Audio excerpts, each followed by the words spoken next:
Kak Johan ada masalah apa ya? Okey, akak ada masalah kanser, kanser rahim lah masa tu. 2 tahun sebelum 2015 tu memang ada pendarahan lah berapa. Macam period lah. Tak berhenti.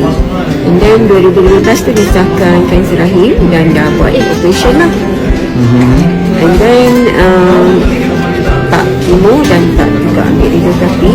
2018 dia recurring balik, bleeding balik semula. Bleeding sampai tahun lepas 2022 daripada 2018. So diperkenalkan dengan Aurora daripada cousin sendiri, PCA Erin. So dia dah setahun juga sebenarnya. Dia WhatsApp kat kita memang tak tahu je kan. Sebabnya biasalah tak percaya. Alhamdulillah bulan 8 tahun lepas start pakai. Tapi pakai boxer je tau. Tak pakai pen, pakai boxer hari demi hari.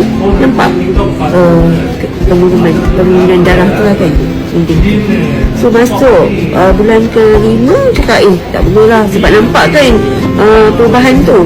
Jadi start lah pakai pen. Sebulan pakai pen, alhamdulillah dah tak bleeding lagi. Itulah kemulaan tu isi. Alhamdulillah. Okay. Thank you. Sama-sama.